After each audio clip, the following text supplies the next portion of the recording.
নমস্কাৰ ছাত্ৰ ছাত্ৰীসকল, মোৰ নাম নাছৰিন আক্তাৰ।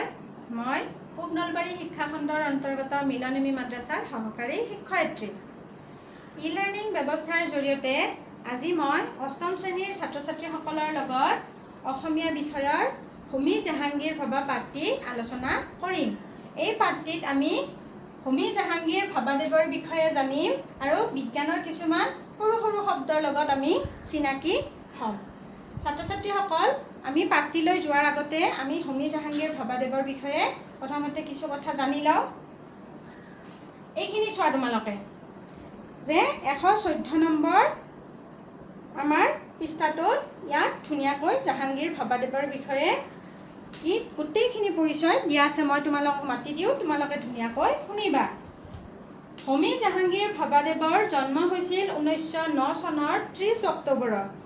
মৃত্যু হৈছিল 1966 চনৰ 24 জানুৱাৰী। তেখেতৰ শিক্ষা আছিল 1930 চনত কেম্ব্ৰিজ বিশ্ববিদ্যালয়ৰ পৰা স্নাতক, 1934 চনত সেই বিশ্ববিদ্যালয়ৰ পৰাই ডক্টৰেট ডিগ্ৰী লাভ। তেখেতে কৰ্মজীৱন আৰম্ভ কৰিছিল ভাৰতীয় বিজ্ঞান প্ৰতিষ্ঠানৰ পদাৰ্থবিদ্যাৰ ৰিডাৰ হিচাপে। ৰিডাৰ মানে যিয়ে গৱেষণা আৰম্ভ কৰে। মহাজাগতিক ৰশ্মি গৱেষণা গোটৰ তেখেত আছিল অধ্যাপক। টাটা ইনষ্টিটিউট অফ ফাণ্ডামেণ্টেল ৰিচাৰ্চৰ প্ৰতিষ্ঠাপক সঞ্চালক, অৰ্থাৎ এই অনুষ্ঠানটি তেখেতে প্ৰতিষ্ঠাও কৰিছিল আৰু সেইটো পৰিচালনাও কৰিছিল। 1955 চনত ভাৰতীয় পাৰমাণৱিক শক্তিৰ ব্যৱহাৰ বিষয়ক আন্তৰ্জাতিক সন্মিলনৰ আছিল তেওঁ সভাপতি। আন্তৰ্জাতিক পাৰমাণৱিক শক্তি এজেঞ্চিৰ বৈজ্ঞানিক উপদেষ্টা সমিতিৰো তেখেত সদস্য আছিল। এইখিনি আছিল তেখেতৰ কৰ্মজীৱন। তেখেতে কেইবাটাও বিশিষ্ট সন্মানো পাইছিল। সেই সন্মানকেইটা মাতি দিছোঁ চোৱা। লণ্ডনৰ ৰয়েল ছ'চাইটিৰ সভ্য, অৰ্থাৎ তেখেত আছিল লণ্ডনৰ ৰয়েল ছ'চাইটিৰ এগৰাকী সদস্য। এডিনবাৰ্গৰ ৰয়েল ছ'চাইটিৰ সদস্য। আদম বঁটা প্ৰাপক, হপকিন্স বঁটা প্ৰাপক, পদ্মভূষণ সন্মান প্ৰাপক। তাৰমানে তেখেতে এই আটাইকেইটা বঁটা লাভ কৰিছিল। এতিয়া চোৱা, আমি পাঠটিলৈ আগবাঢ়োঁ। পাঠটিৰ আৰম্ভণিতে এই দফাটো চোৱা। এই দফাটোত কিছু কথা জানিবলগীয়া আছে, সেইখিনি মই তোমালোকক পঢ়াই দিওঁ, শুনিবা। পৰমাণু বিজ্ঞানৰ ক্ষেত্ৰত অনবদ্য অৱদান আগবঢ়োৱা হোমী জাহাংগীৰ ভাবাৰ অনুৰাগ ভাৱনাৰ জগত আছিল বৈচিত্ৰ্যময়। যে হোমী জাহাংগীৰ ভাবাদেৱ আছিল এগৰাকী পৰমাণু বিজ্ঞানী। সংগীত আৰু চিত্ৰাংকন জগতৰ পৰা পৰমাণু জগতলৈ ঢাপলি মেলা ভাবা ডাঙৰীয়াই মহাজাগতিক ৰশ্মিৰ কাস্কেড সূত্ৰ আৱিষ্কাৰ কৰি বায়ুমণ্ডলত নিহিত ইলেক্ট্ৰন আৰু পজিট্ৰনৰ স্থিতিৰ বিষয়েও আৱিষ্কাৰ কৰি তেখেতে বিজ্ঞানী মহলত চিন্তাৰ ঢৌ তুলিছিল। অৰ্থাৎ হোমী জাহাংগীৰ ভাবাদেৱে কি কৰিছিল যে সংগীত আৰু চিত্ৰাংকনৰ লগততো জড়িত আছিলেই, তাৰ পৰাও কি কৰিছিল আঁতৰি আহি কিছু সময়ত তেওঁ মহাজাগতিক ৰশ্মিৰ যিটো অনুধাৱন, মহাজাগতিক ৰশ্মিৰ অনুধাৱন কৰি তেখেতে বিজ্ঞান বিষয়ক এটি গুৰুত্বপূৰ্ণ সূত্ৰ আৱিষ্কাৰ কৰিছিল আৰু সেই সূত্ৰটোৰ নাম আছিল কাস্কেড সূত্ৰ।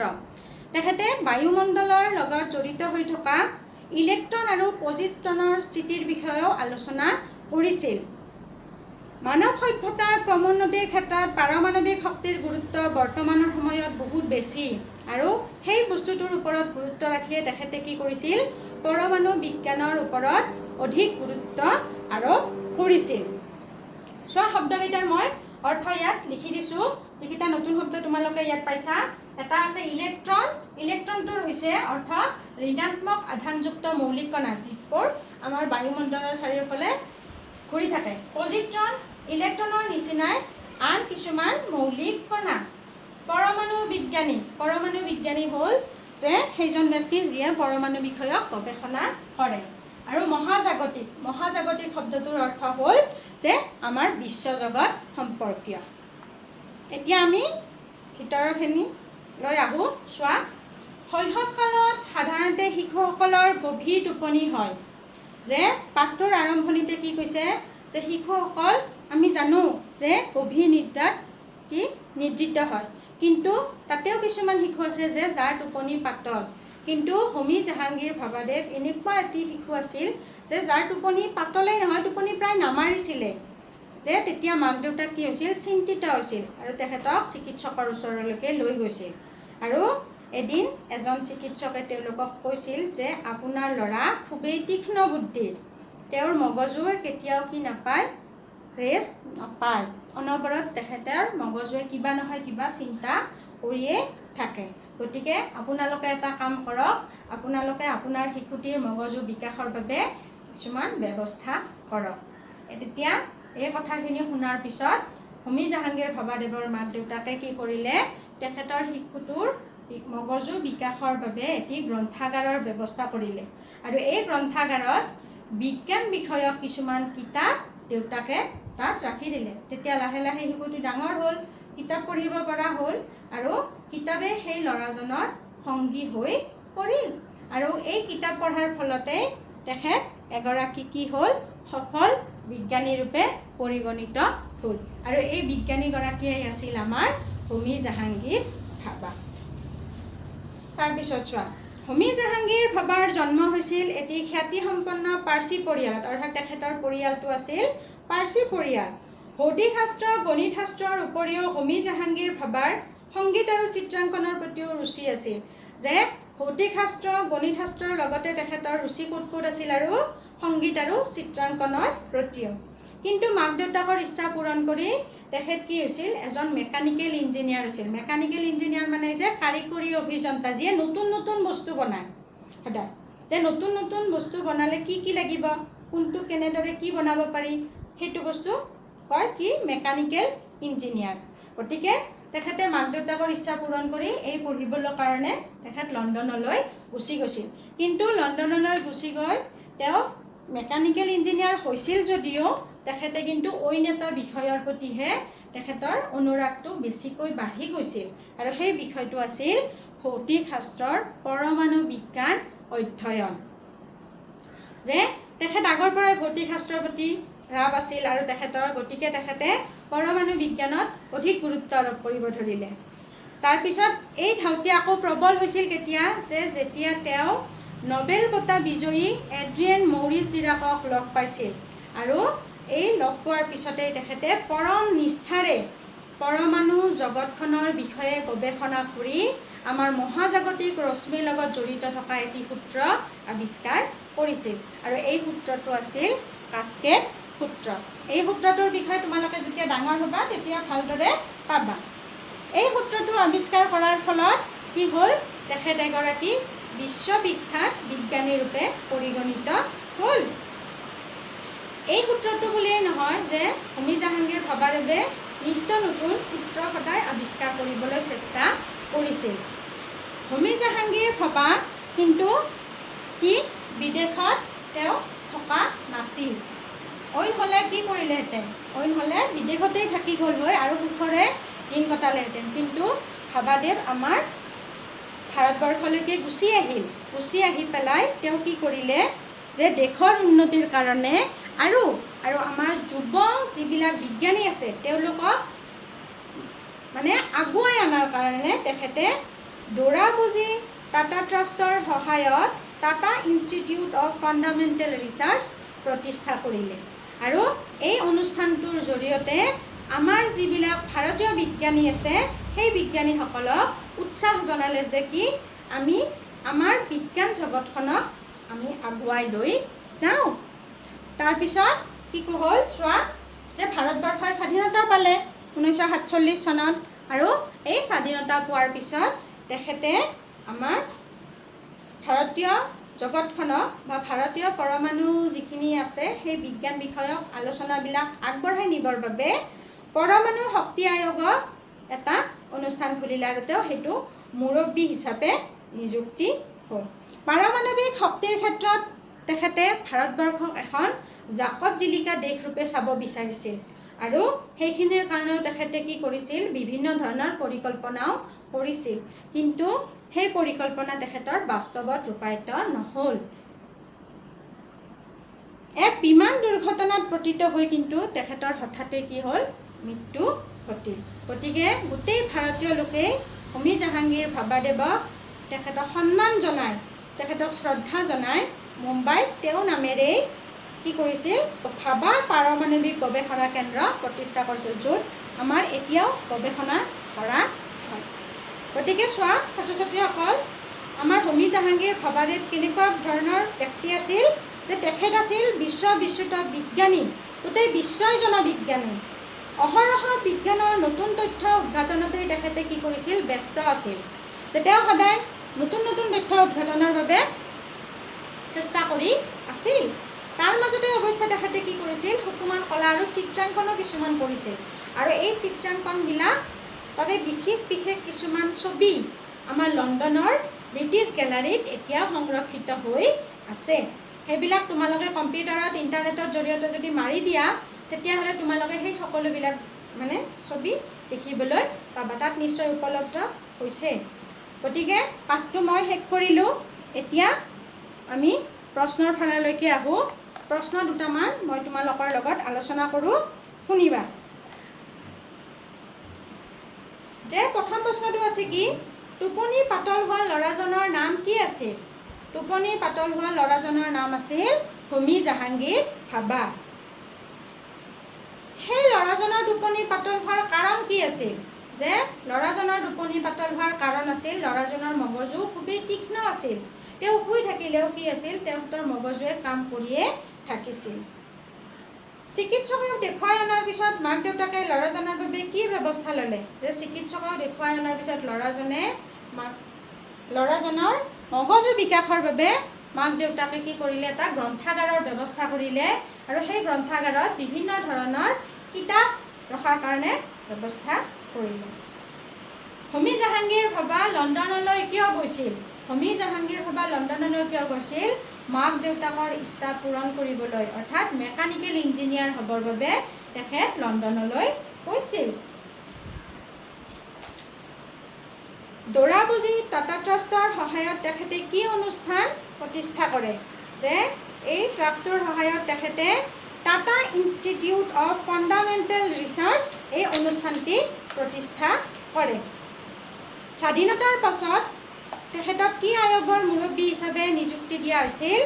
যে স্বাধীনতাৰ পিছত ভাবাদেৱক আমাৰ পৰমাণু শক্তি আয়োগৰ মুৰব্বী হিচাপে নিযুক্তি দিয়া হৈছিল। এই কেইটামান সৰু সৰু প্ৰশ্ন মই তোমালোকৰ লগত আলোচনা কৰিলোঁ। এতিয়া মই তোমালোকক কেইটামান গৃহকাৰ্য দিওঁ, তোমালোকে এইখিনি ধুনীয়াকৈ কৰিবা। চাই লোৱা গৃহকাৰ্যখিনি মই লিখি দিওঁ তোমালোকক।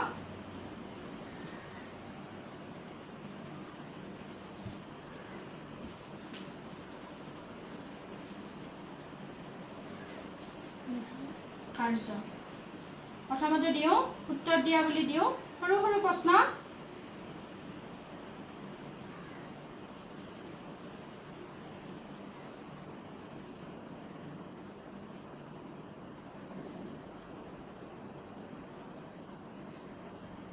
হোমী জাহাংগীৰ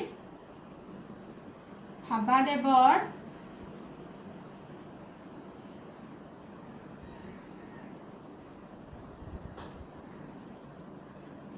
পৰিয়ালটো কি ধৰ্মৰ আছিল? কি ধৰ্মৰ আছিল?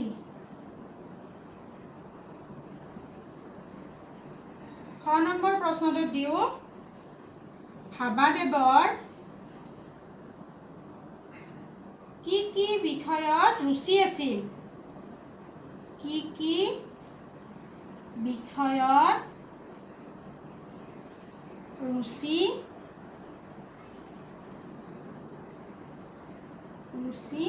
আছিল? ভাবাদেৱৰ কি কি বিষয়ত ৰুচি আছিল? 3 নম্বৰ প্ৰশ্নটো দিওঁ, ভাবাদেৱে লাভ কৰা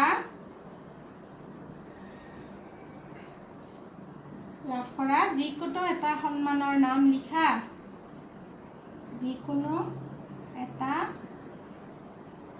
বিশিষ্ট সন্মানৰ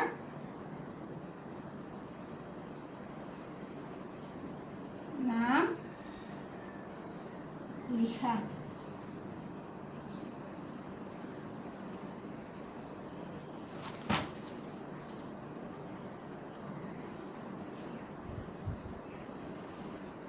ভাবাদেৱক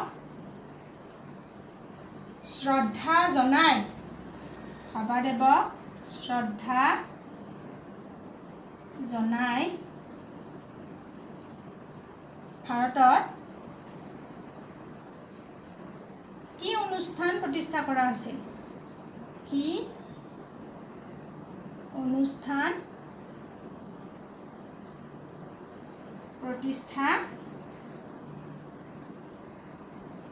কৰা হৈছিল? এই চাৰিটা প্ৰশ্ন তোমালোকক গৃহকাৰ্য হিচাপে দিছোঁ। দুটামান বাক্য ৰচনা আৰু সমাৰ্থক শব্দ দিও তোমালোকে লিখি লোৱা।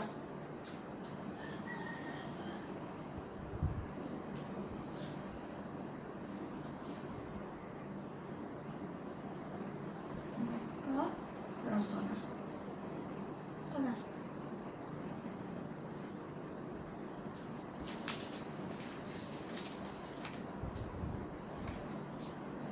অৱদান ধাউতি।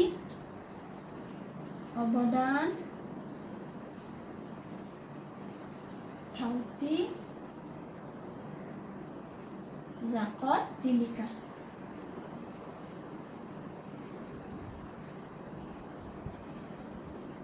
জাকত জিলিকা।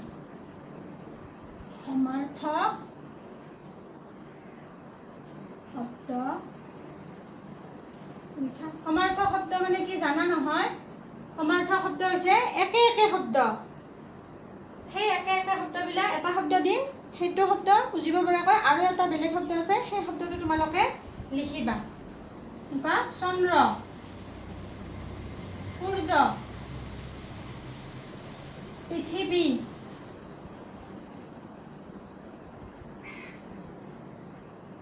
মৰম, ঘৰ, বায়ু। এইখিনি তোমালোকক গৃহকাৰ্য হিচাপে দিলোঁ। তোমালোকে ভিডিঅ'টো চাবা, ধুনীয়াকৈ পাঠটো পঢ়িবা। পাঠটো পঢ়ি পেলাই প্ৰশ্ন উত্তৰখিনি লিখাৰ বাবে চেষ্টা কৰিবা। গতিকে ই লাৰ্ণিং ব্যৱস্থাৰ জৰিয়তে যিখিনি পাৰোঁ তোমালোকক দিয়াৰ বাবে চেষ্টা কৰিছোঁ। আশা কৰোঁ তোমালোকে নিশ্চয় ঘৰতে পঢ়িছা, ঘৰতে থাকিবা, সুৰক্ষিত থাকিবা আৰু ভালদৰে পঢ়া শুনা কৰিবা। ধন্যবাদ।